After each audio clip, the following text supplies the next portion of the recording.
No, just turning it on. That's all. Turning it on. That's all.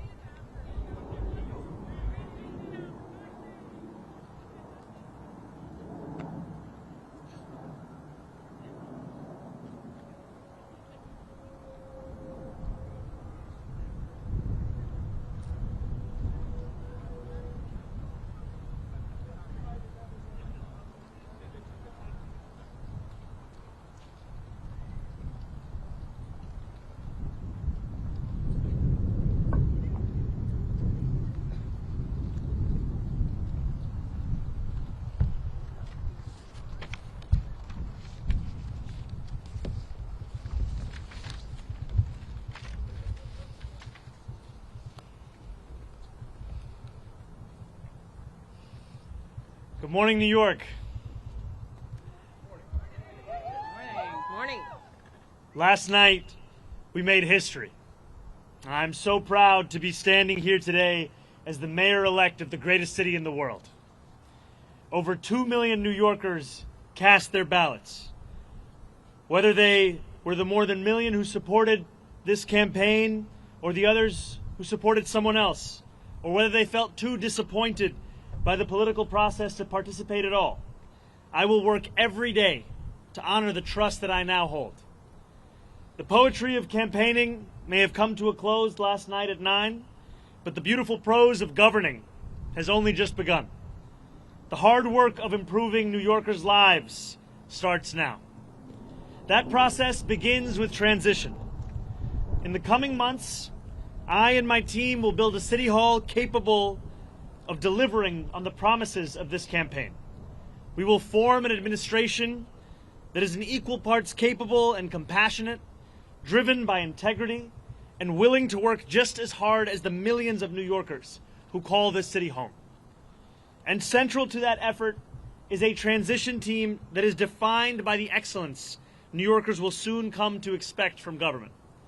Our team will be directed by Ilana Leopold, whose roots in this city extend back to her grandmother running the trams on Roosevelt Island. She has extensive experience in city government and has been a key part of our campaign to become the next mayor of this city. And it will be led by our formidable co-chairs, former Federal Trade Commissioner Chair Lena Khan, former First Deputy Mayor Maria Torres Springer, United Way President and CEO Grace Bonilla, and former Deputy Mayor for Health and Human Services Melanie Hartzog. Over the coming days, we'll start announcing the leaders who will implement our agenda. People like deputy mayors, who oversee entire areas of government, and the commissioners, who carry out the critical work of city agencies. Some of these people will have familiar names. Others will not. What will unite them will be a commitment to solving old problems with new solutions. We will cast a wide net. We will speak to the organizers on the front lines of the fight to improve our city, government veterans with proven track records, policy experts from around the country and the world, and working people who know better than anyone what their neighborhoods need. Throughout this campaign, I have worked hard to be accessible and transparent with New Yorkers. That same spirit will animate this transition and the city hall we build, because New Yorkers deserve a government that they can trust. And on January 1st, when our city celebrates the inauguration of a new administration, let us also celebrate a new era for our city, one that we all feel invested in and whose success we all work to achieve. Now, it is my pleasure to invite Ilana Leopold to deliver a few words. Thank you. Thank you. Good morning. My name is Ilana Leopold, and I'm very honored to serve as the Executive Director of Mayor-elect Mamdani's leadership team. I want to thank Zohran for his faith in me, both on the campaign trail and in this next exciting chapter of this movement. As a third-generation New Yorker raised in Mitchell-Lama housing and educated at CUNY, I bring to this work a deep appreciation for the city's promise and a commitment to expanding it for others. I love this city deeply, and I'm so grateful for the opportunity to help shape its future. I'm also expecting a child soon, and so I want the future that she inherits to be one of possibility and opportunity, and I want my new family, like so many others, to be able to rely on the universal child care that Zohran campaigned on. I know from firsthand experience that no one will fight harder for New Yorkers than Zohran. He has the vision and ambition necessary to drive down the cost of living so that families like mine can afford to live in the city we've built. I cannot wait to help our next mayor build a government for and by all New Yorkers. Thank you.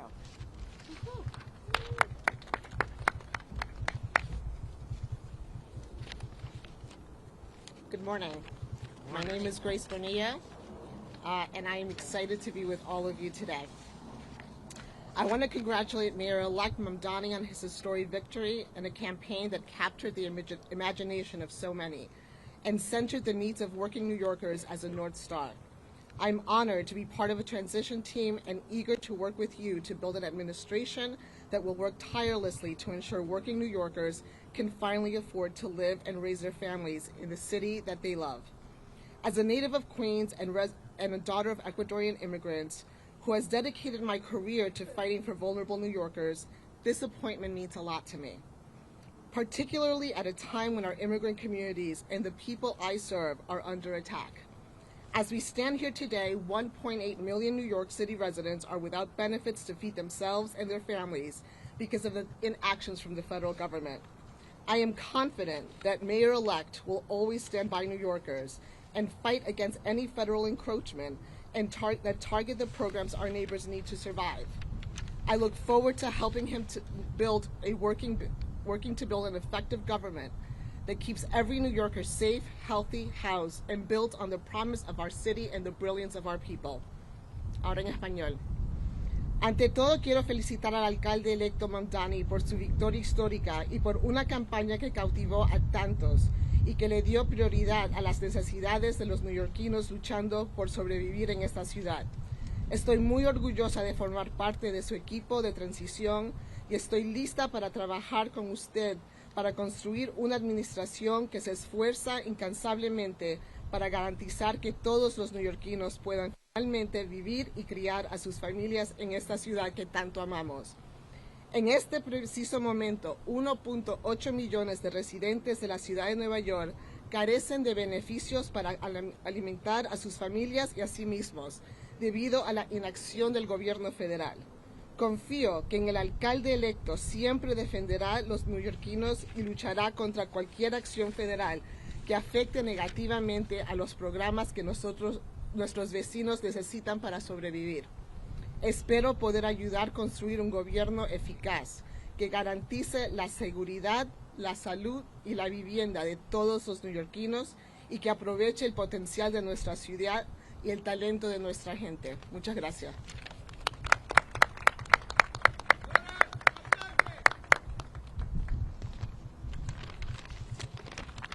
Good morning. Good morning. My name is Mel Hartzog.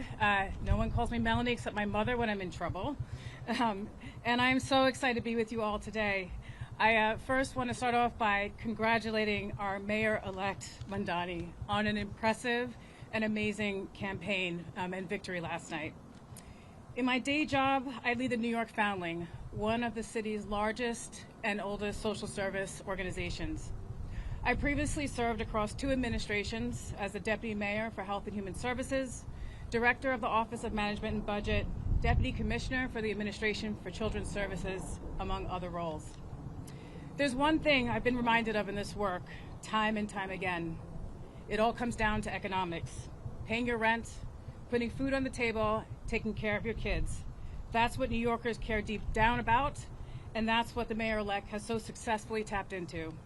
It's my honor to join the Mayor-elect and this incredible group of women who epitomize public service to make sure that we bring the very best, brightest, and most principled people to deliver for our fellow New Yorkers on this moment of promise. Thank you so much. Good morning, everybody. It's great to see you all. I want to start off by just congratulating our Mayor-elect Mamdani on an incredible victory and a just remarkable campaign this last year. I think what we saw last night was New Yorkers not just electing a new mayor, but clearly rejecting a politics where outsized corporate power and money too often end up dictating our politics, and a clear mandate for change where New Yorkers can get ahead and where all workers and small businesses can thrive, not just get by. I think what we saw through the campaign was an operation that showed extraordinary discipline, rigor, talent, and I know that Zohran has the vision and courage to make sure that we can actually deliver. It's such an honor to get to be part of his transition team, and I'm so excited to work with the co-chairs to make sure that we are building an administration that can hit the ground running on day one and deliver for all New Yorkers. Thank you so much. Good morning, everyone. My name is Maria Torres Springer, and first and foremost, I want to congratulate the mayor-elect on his extraordinary victory last night and on building a campaign for and by the people. I'm so thrilled to join his transition team of extraordinary women, by the way, and help ensure that his administration is ready to govern boldly and effectively on day one. As the daughter of immigrants who believed in the promise of this country, and as a proud New Yorker who loves and believes deeply in this city, I have so admired the way the mayor-elect ran a campaign that reminded us that home is both our greatest challenge and the greatest hope for our future. I remain deeply proud of the work that I did across 3 mayoral administrations to make our city more affordable and more just. This has been my life's work. And I'm eager to bring that experience, all of the lessons learned, what worked, what didn't, to help the mayor-elect achieve early, tangible wins for New Yorkers. Despite the headwinds we face as a city and as a country, the mayor-elect has truly rekindled something very powerful: our shared faith in New York's capacity to do big things and to dream boldly. Importantly, he and I share an undimmed belief in government's capacity to deliver for working people, an undimmed belief in public servants' capacity to not just meet, not even just exceed, but defy expectations. So thank you, Mayor-elect, for this opportunity. I look forward to helping you build an administration that gets to work joyfully and urgently to lower costs, build homes, expand childcare, and ensure that every New Yorker can build a life of dignity in this city that we all love. Thank you. Everyone, we'll give you questions, and the co-chairs are available to answer questions as well. We'll start with you, Marcia.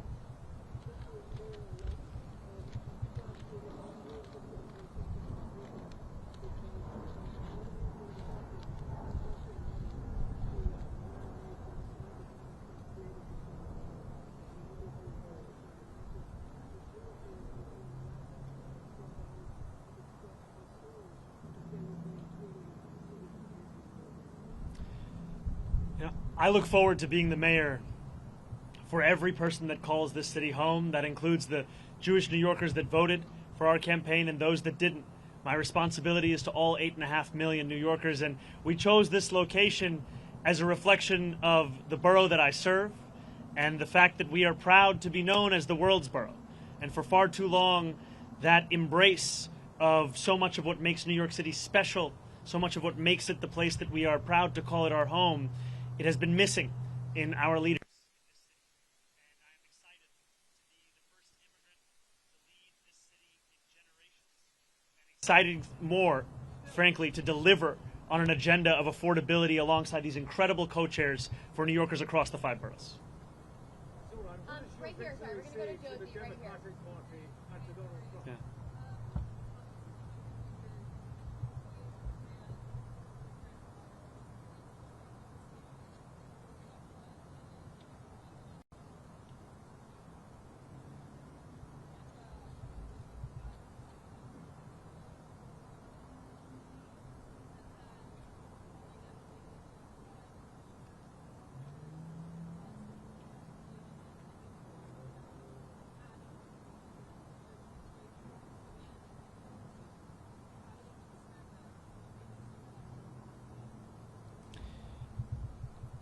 I look at these 4 incredible co-chairs of our transition team, and what I see are those who have had their careers defined by an excellence that we want to characterize the very city hall that we are looking to build.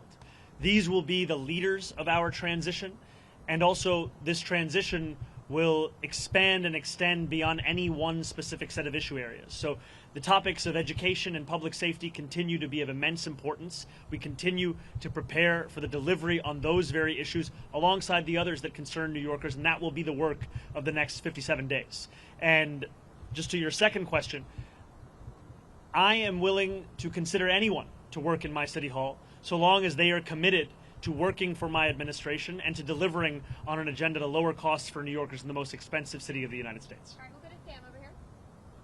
Mayor-elect Mamdani, Sam Alcott from Democracy Now! I have two questions. One, what did New Yorkers know that you were asking from Mayor Adams during the transition for the next 2 months? And second, you were not going to be the mayor for the next 2 months, but for months now, ICE agents have been abducting immigrants at 46 Federal Plaza. What is your message to the ICE agents abducting immigrants? My message to ICE agents and to everyone across this city is that everyone will be held to the same standard of the law. If you violate the law, you must be held accountable. And there is sadly a sense that is growing across this country that certain people are allowed to violate that law, whether they be the president or whether they be the agents themselves. And what New Yorkers are looking for is an era of consistency, an era of clarity, an era of conviction. And that is what we will deliver to them. And I am looking forward to having conversations with Mayor Adams and his administration about the work of the transition to ensure that the handover is a seamless one and that it is one that benefits the shared work we all have to deliver for the people who call the City Hall. Thank you. Andrew. Thank you. Everybody's asking too.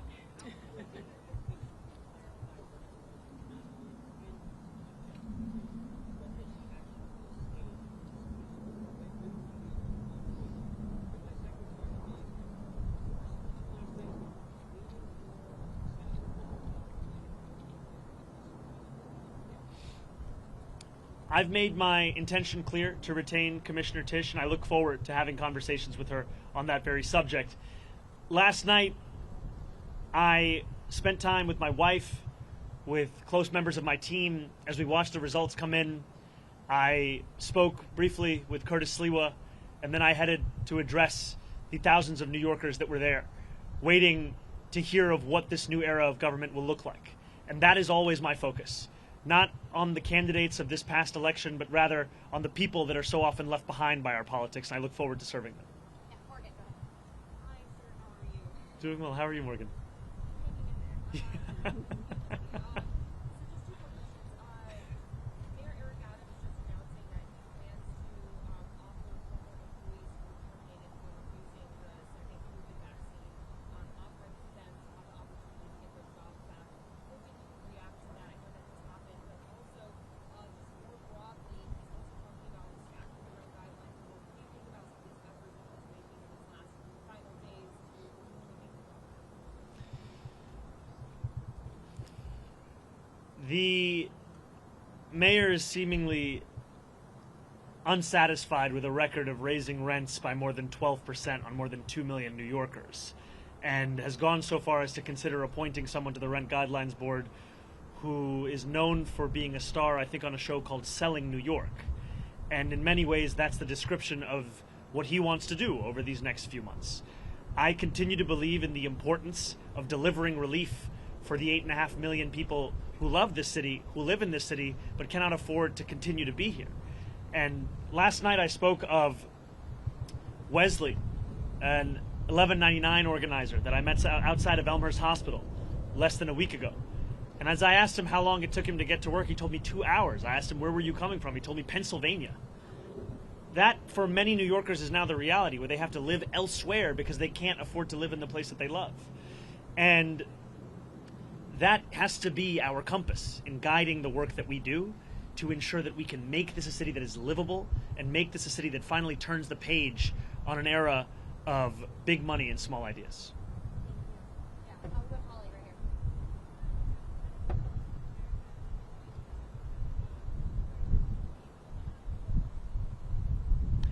I am looking forward to having every member of my coalition being a part of our transition. The transition will be guided by the work that we need to do, and the coalition that brought me to this point has done an immense amount of work and has also been leading in the fight for dignity for working class New Yorkers.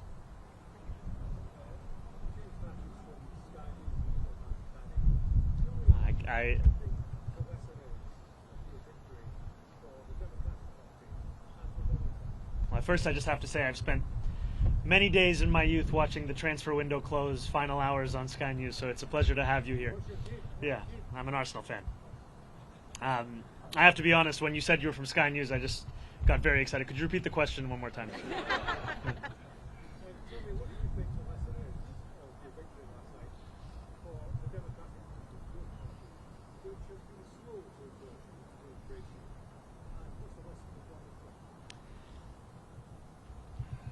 I think the lesson for the president is that it's not enough to diagnose the crisis in working class Americans' lives. You have to deliver on addressing that crisis. This is a president who ran a campaign on the promise of cheaper groceries, and now, as was said by one of our co-chairs, has gone so far as to cut SNAP benefits for close to 2 million New Yorkers. Someone who is literally making it harder to afford those same groceries whose price he was decrying not that long ago.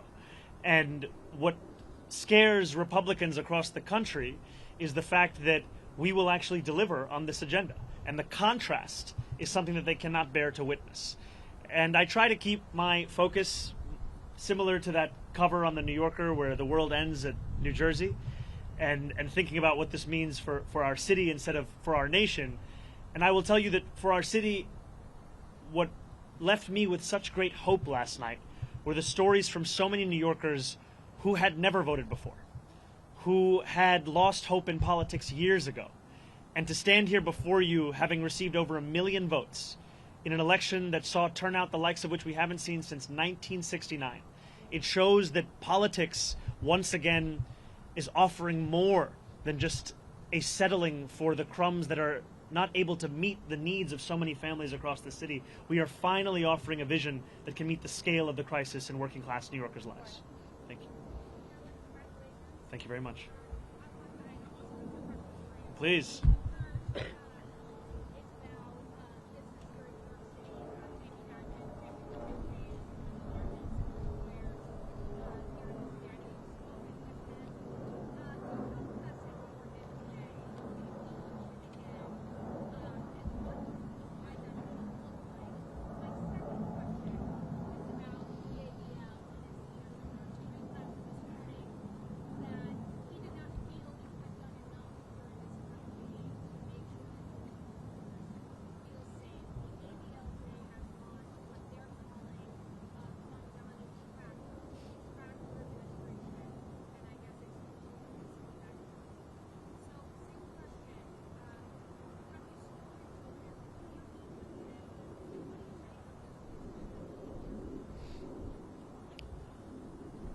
I look forward, I'll first answer your first question, then I'll go to your second.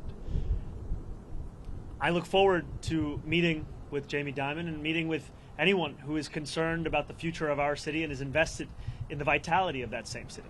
And these are not very different from the conversations I had over the course of this campaign with many business leaders who, while we may have disagreements on fiscal policy, we also found many areas of agreement as to what the city actually needed. And I think it is critically important that we start to embody a style of leadership that does not demand agreement across every single issue in order to even have a conversation. We need to be able to deliver for New Yorkers, and that means to meet New Yorkers, even those with whom we have any disagreements. So I look forward to having those kinds of meetings, be it with Jamie Dimon or be it with other business leaders, and continuing to show that our affordability agenda is an agenda that would also benefit businesses across the city. Because what I've heard from many of those same business leaders is that the inability for city government and state government to provide universal child care has led to businesses sometimes having to provide stipends to their own employees given the expense of that child care. Makes sense because child care in this city costs an average of $22,500 a year, which is a burden that many families cannot bear. And I also look forward to streamlining the regulations within city government. I'm someone who believes deeply in the public sector, believes deeply in public regulation, and I also believe if I cannot give you an answer as to why a regulation exists, then it likely doesn't have a good reason to exist any longer. And that extends to when a restaurant owner told me of the $25 a year he has to pay the city for the right to sell a frozen dessert. And it also extends to the way in which we fine and fee small businesses across the city, which is why we've committed to cutting that in half. And I have not spoken to Jonathan Greenblatt. I take the issue of anti-Semitism incredibly seriously. And last night in my speech, I spoke about how my city hall will stand steadfast with Jewish New Yorkers in fighting the scourge of anti-Semitism across the city and making that clear in the actions that we deliver on from January 1st. And I look forward to working with Jewish leaders across this city, whether they be elected officials, whether they be rabbis, whether they be community leaders, to deliver on the promise of not just protecting Jewish New Yorkers, but celebrating and cherishing them in this same city.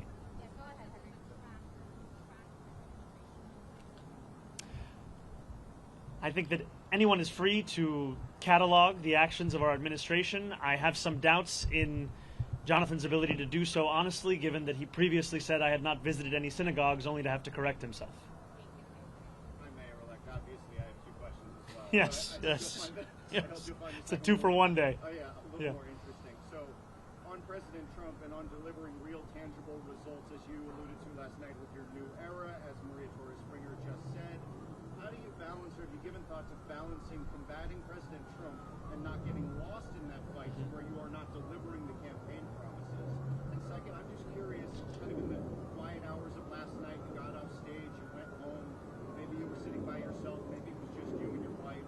I'm wondering what those sort of thoughts in your head were in those quiet moments after this sort of enormous accomplishment and the weight of what's about to come your way. It's very funny. Everyone is asking two very different questions. I'm trying to strike the right tone between all of them. New Yorkers are facing twin crises in this moment: an authoritarian administration and an affordability crisis. And it'll be my job to deliver on both. It'll be my job to stand up for the city and also to ensure that we do not look at Washington, D.C. as if it is the reason for all of the problems right here in New York City. Many of the issues we are speaking about, they predate President Trump. They are issues that for too long we have turned a blind eye to, or we have sought to rationalize or normalize.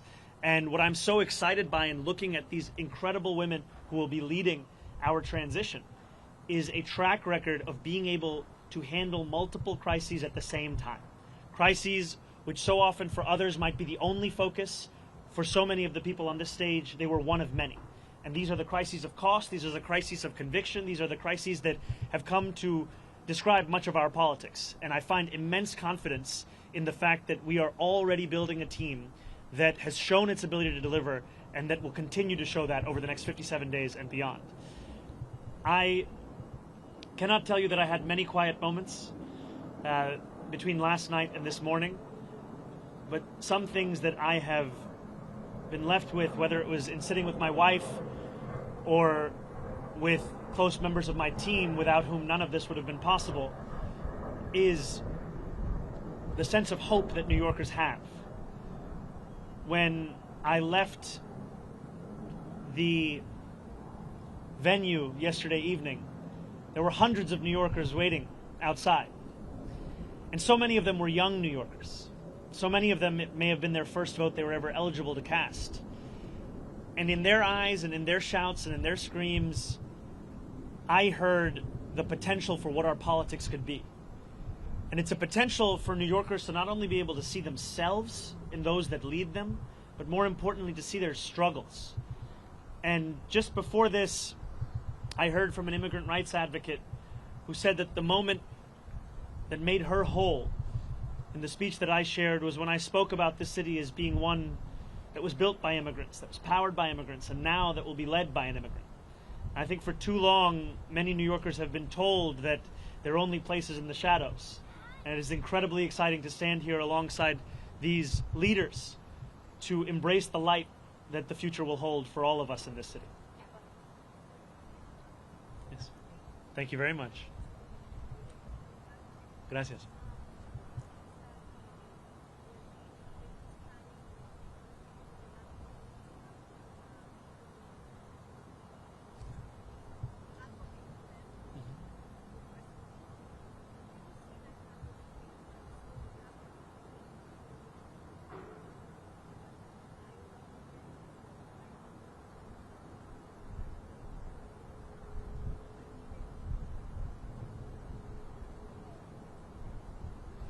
the White House hasn't reached out to congratulate me. I continue to be interested in having a conversation with President Trump on the ways in which we could work together to serve New Yorkers, whether that be delivering on his campaign promises around cost of living or the many issues that New Yorkers have been sharing with me about the drastic impacts that the legislation that President Trump has ushered through Washington will mean for them and their lives. And too often we understand these impacts solely at an individual level. But if we just speak a little bit more about SNAP benefits, these are not just affecting the close to 2 million New Yorkers who are on SNAP, these also affect the grocery stores across our city. There were a number of mom and pop owned grocery stores that spoke to me about the fact that in the Bronx, SNAP revenues make up more than a quarter of all of their revenue.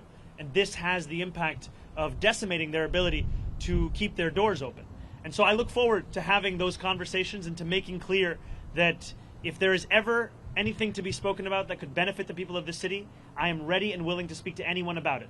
But if it is a conversation to come at the expense of those people, then I will fight that idea tooth and nail, because my job is to serve this city.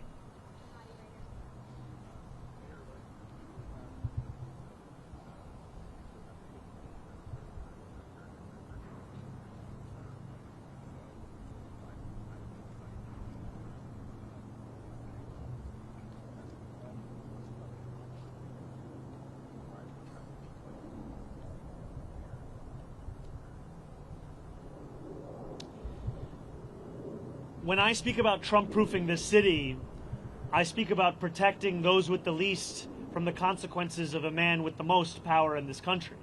It is in part a reference to the need to ensure that any fight for additional revenue is one that also looks to try and protect those same New Yorkers from these kinds of cuts to the greatest extent that we can.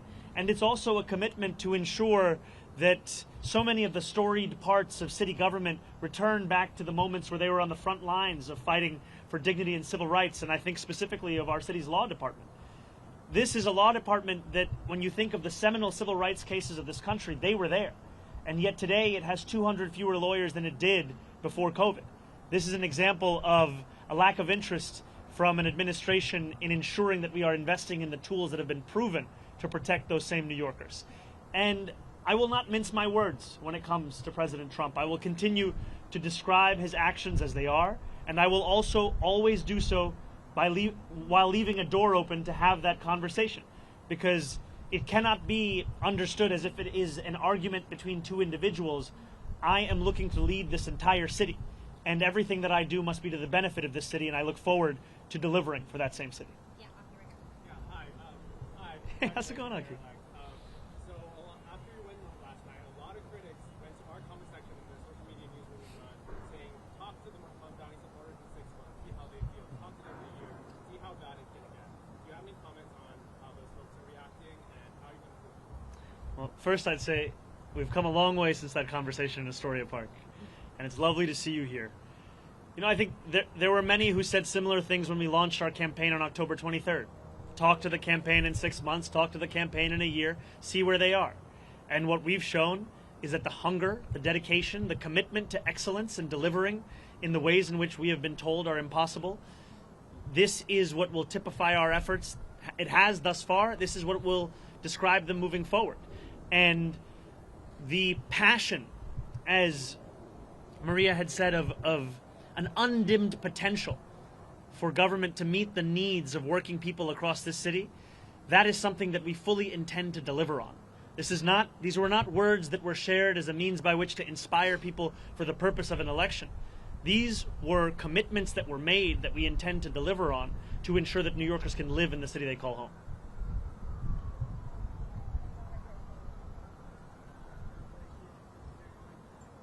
I'm sorry, could you come a little closer or speak a little louder?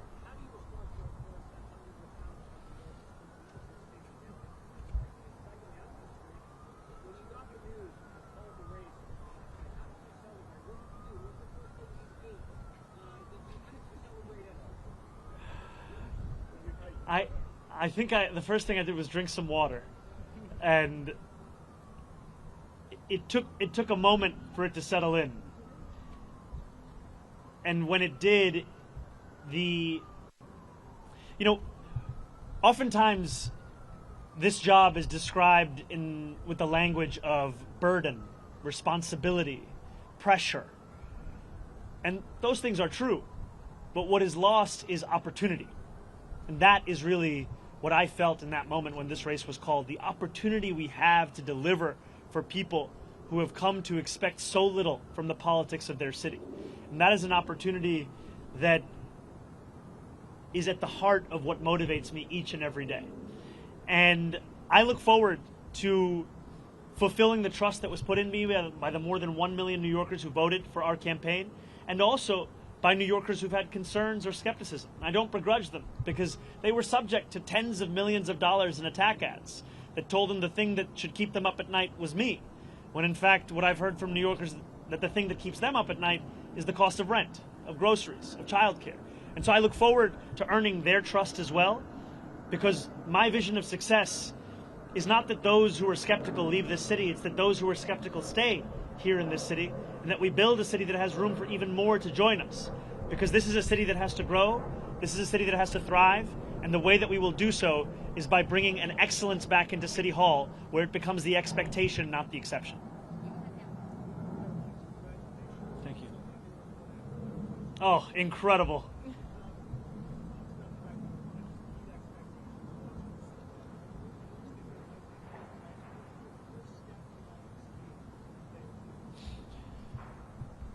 My first day in City Hall will look like my last day. It will be focused on the cost of living crisis. It will be focused on delivering for the New Yorkers who have been priced out of this city. 1 in 4 New Yorkers currently living in poverty across the 5 boroughs. And what excites me so much about being on the stage alongside these incredible leaders is that this is not a job that can be done alone. This is not a job that can be done by one person with one vision. It is a job that must be done by a team that is united in purpose in fulfilling the agenda that we ran on, an agenda of affordability. And for too long, we have heard from politicians who have told us what they can't do, and in reality what they mean to say is what they won't do. And I'm excited to prove that making people's lives better is not simply an ideal, it is something that we can fulfill in the day-to-day work of our administration. Thank you. Thank you very much, Ethan.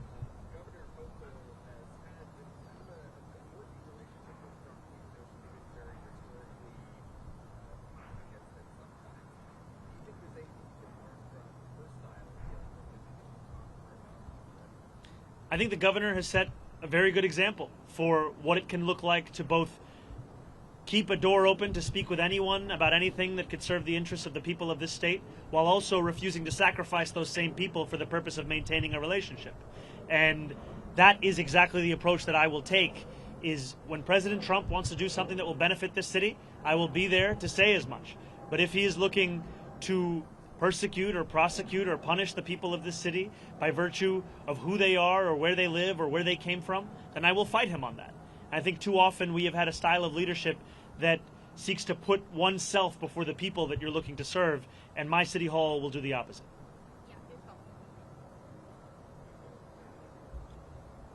Oh, thank you.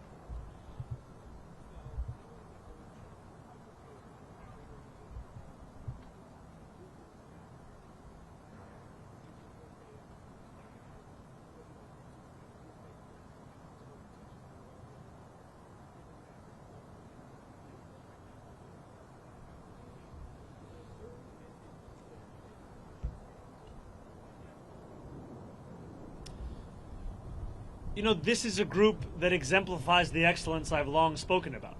It is an excellence that New Yorkers have seen across multiple mayoral administrations.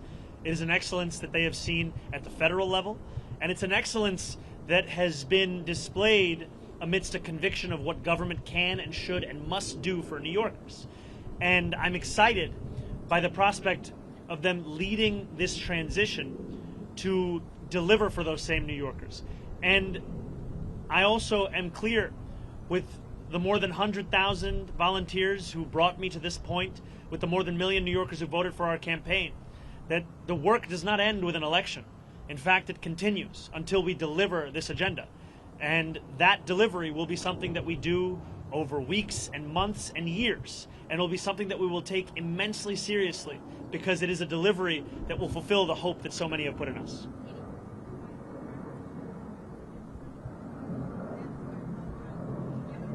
Could we do the first one? I'll answer, then we go to the second one?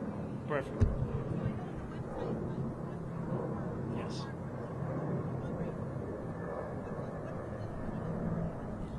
Well, thank you for the question. It's transition2025.com. And, you know, there were a few months ago where I told supporters across the city to stop donating. And today I am asking them to start once again. And I am asking them to do so because of the fact that a transition that can meet the moment of preparing for January 1st is one that will require staff, it will require research, it will require infrastructure. And those are things that we will have to provide. And I'm excited for the fact that it will be funded by the very people who brought us to this point, the working people who have been left behind by the politics of the city.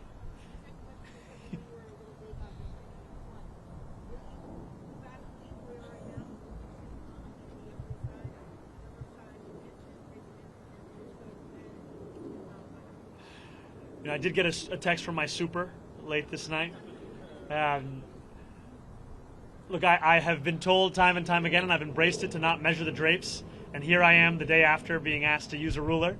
And I will tell you that my focus right now is on the transition team. I will speak with my wife. I will think about this further, but when I have something to share, it will be done so publicly. Andrew Cuomo did it.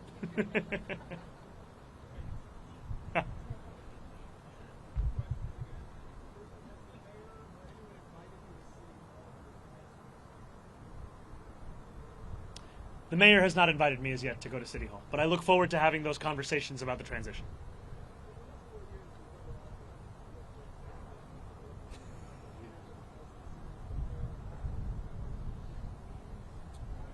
You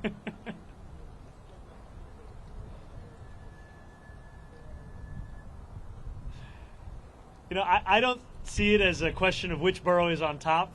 I am looking to serve every single one of the 5 boroughs.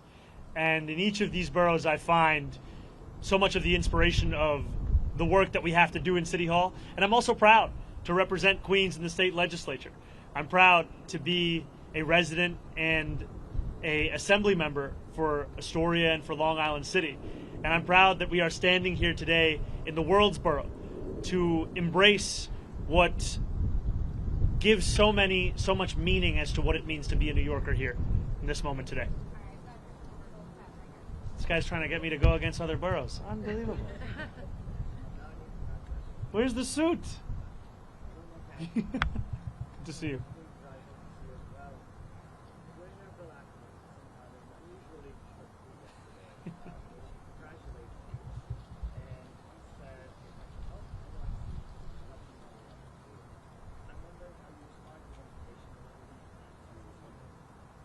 Well, I appreciated Bill Ackman's tweet and the sentiment of it, and I will continue to have conversations with anyone who is committed to the welfare of this city, the vitality of this city, and those are the conversations I will have over the next 57 days and beyond.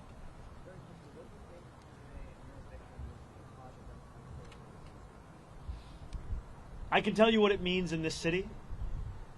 It means that the idea of a politics built around the delivery of dignity to each and every person who calls this city home, that politics is alive and well. And for too long, we have spent our time debating who deserves that dignity, as opposed to delivering it to each and every person who calls the city home.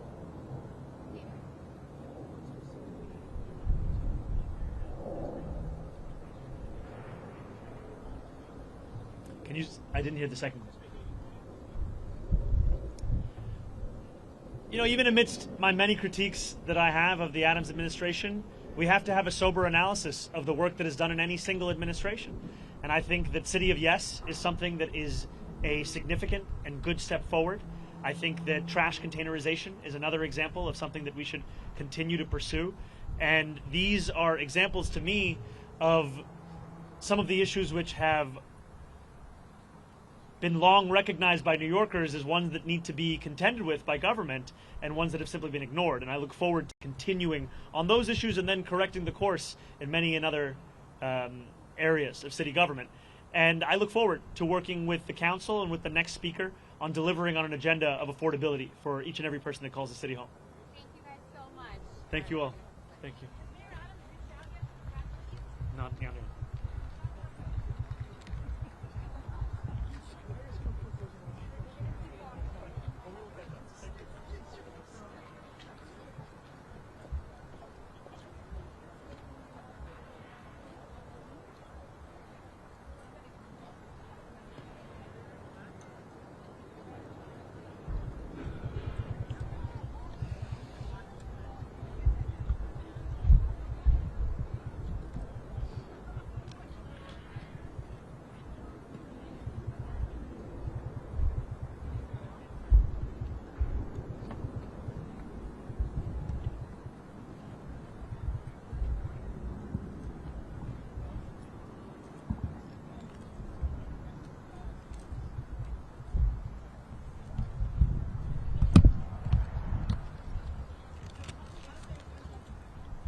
Yeah, will do.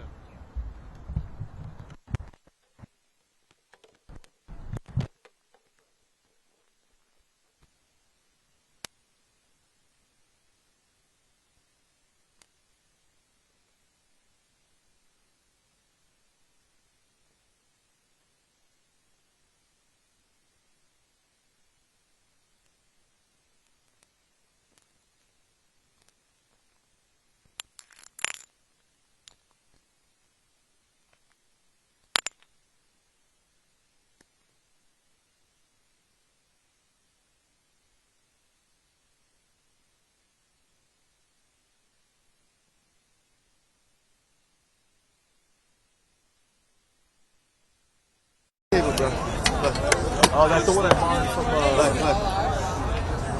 borrowed cable.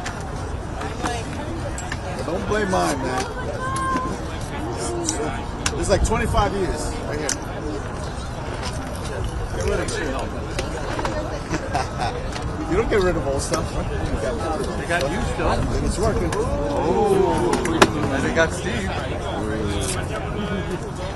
You know, the dust is just everywhere you go. It's dust. We're redundant.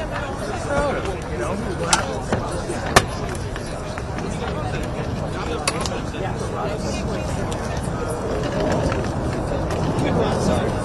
Thank you. No problem.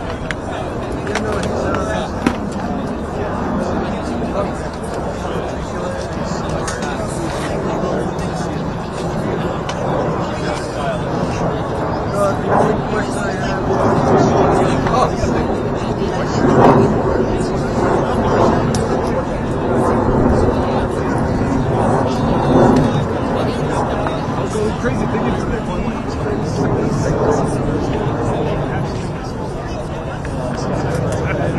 Thanks, man. we're in New Era. Yeah, I'm doing live shots back there now. What's that? Michael did tell me at one point. Yeah. Oh, really? Okay. So that's how We don't know how to do that. Oh, they do that. You don't want to do that. No, we want somebody just live right outside, right here. Oh, yeah. You know what I mean? Yeah. I mean, you want to do something? I used to lose my mind over that. Yeah. Congestion pricing, it's like basically it's going away. Yeah. I think the mind group. Yep. He's talking about, yeah, he said he's talking about crashing.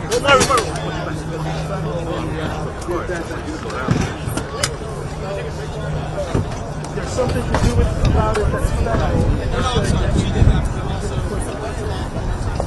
Who knows, right? This is going to be a 4-year war for Trump and Mamdani. But Mamdani has nothing to do with the price. That's the governor. I just want him to fix the fucking traffic. So I can go home with you. If he could do that, then, you know, great. Right into the press. And that would require putting a traffic cop on the corner of every traffic cop. You really want to fuck up traffic. every street corner. Nah, bro. Back in the day, you drive home, right? And when there was traffic cops everywhere, you were